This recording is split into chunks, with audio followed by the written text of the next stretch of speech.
Yo, if you believe that I can lose weight and make it down to 195 from at the height 285, leave a comment 195 and go ahead and follow me while you're at it. Might as well. You're right there by the comments. It's like you do that and then you just click that. And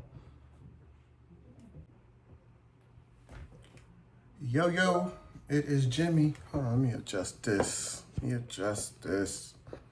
Right quick. Like, ignore the diapers in the background. Yeah, you can see my whole head now. So, drama. Love the internet. Love the drama videos. The sugar diet is not dead. The sugar diet is not dead. You're fat back. Hey, fatty. The sugar diet is not dead because Cold Gaslight Robinson, Cold Pop Fast Robinson, Cold I was trolling even though I recorded myself recording the process Robinson decided it so.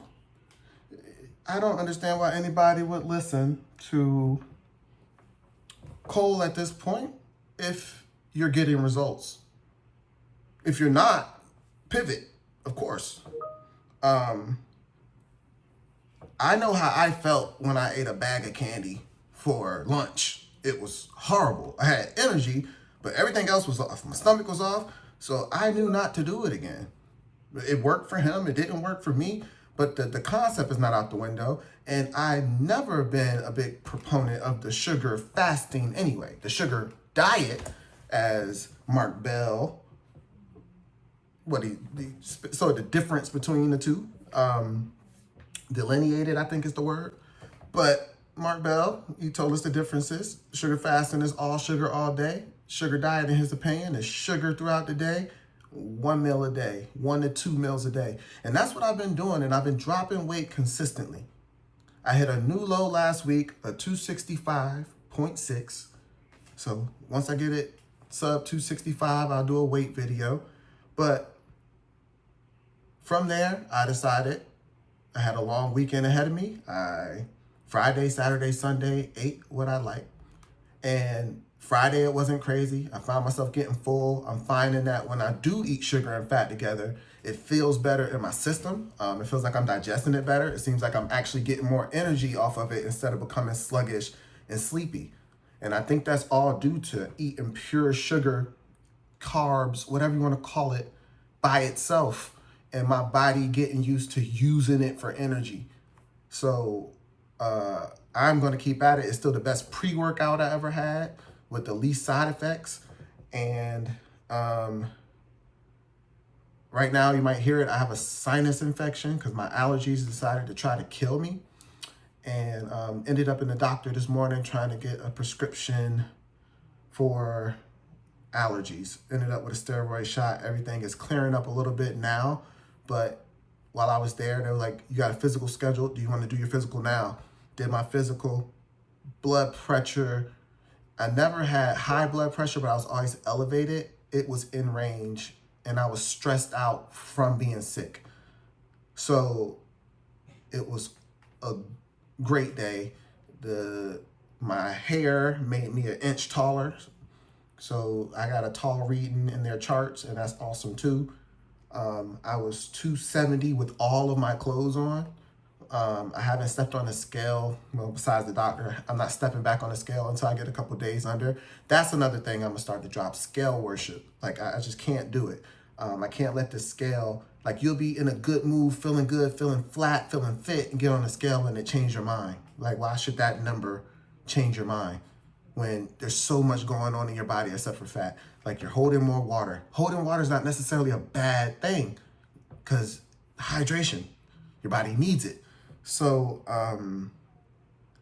yeah, I was always doing more the Mark Bell, and it reminded me of what DK Metcalf said. He was like, I eat 3 bags of candy, 1 coffee, and 1 meal a day. That's what I eat. And he's a professional football player, like 6'13", 500 pounds of muscle. So I'm just not pressed. I still follow Cole because he's very entertaining, but I wish he knew how to take some accountability for the things he put out there. Like, it's not so hard to say, I was wrong about this. I thought you couldn't take it too far, but I stand corrected. You can eat too much of anything. When I was adapting to this diet, it was a bunch of cons. My face started breaking out. Sugar breaks my face out usually. And I realized there is an upper limit of sugar you can eat at a time where you're gonna get some adverse reactions to it. You're gonna feel tired. There's times I ate and took a nap at first, and then I learned how to dial it back and understand how much I needed for when. So if I was about to go work out, I would start to ramp it up to get the energy to go work out in between sets and all that jazz. I started adding water. Y'all see my journey. Started adding salts back, and never really took protein out. Never really demonized protein because I know the benefits of protein, especially for my goals. Being skinny is not the goal. I want to be 195 at 5'11". So I'm not going to be skinny at the end, but look damn good for 265 at 5'11".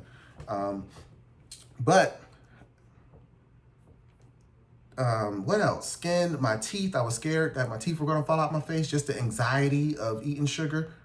But that just, my oral hygiene is probably better than it's ever been because I'm washing in the middle of the day just to make sure. I bought, ChatGPT put me up on xylitol. Yeah, xylitol gum. Apparently xylitol kills all of the sugar bacteria. So I pop a couple of these a day. I got 2 packs at my desk. I got 2 packs by my bed. I got 1 pack at my work desk at home. And chew a couple of those and feel confident that I'm not destroying my teeth because I think I'd rather be fat with nice teeth. But I'm still loving the diet. I plan to continue the diet. I plan to continue to support Cole. I plan to continue to support Mark. I plan to continue to support Dr. Baker. I haven't stopped following him. There's good information you can find. Ken Berry. There's good information you can find everywhere. You got to chew the meat, spit the fat, literally in our case. But I'm not a dogmatic person. That's why I was willing to try this coming from carnivore. All of the propaganda and the mental gymnastics I did to get into carnivore and think of it as a good thing to do, that seriously eliminated. What I got into this diet for, because it was not preaching elimination. It was preaching balance. And when I was living balance, I was doing fine. I wasn't freaked out over the scale. I would admit posting to YouTube adds some of that pressure because the videos that gets views are going to be hey, I went from 300 to 250 in 2 weeks. Like, I'm watching that 100% over. Like, I'm human. I'm the same. I'm attracted to the same clickbait as everybody else. But I think Cole is a little off his rocker with this one. I don't think he is. He's trying to pretend like he didn't say these things. And there's nothing wrong with just saying I was wrong about this. I was wrong about the way people react. I was wrong. This is not for everybody. But what I've been doing, based on his advice, has been working. So I'm not backtracking. I'm not changing it up because he changed his mind on a whim. And I know he's changed his mind on a whim because he hasn't had time to test these things with himself. Everything else he tested with himself. Somebody wrote a comment that he's been losing the same 30 pounds every year. I chuckled at it, but I don't mind it. Like, he experiments with himself, and there's nothing wrong with that. There's nothing wrong with that, and he's nice enough to share it with all of us and try to school us along the way. But I'm definitely not changing what I do because of that video. The only thing that had me change what I do would be bad lab results, and my lab results come back next week. So if those are looking crazy, I got to make some changes. But if not, I'm going to keep it up. I'm going to keep getting results. I'm going to keep feeling great day to day. And I really appreciate you tuning in. Peace out.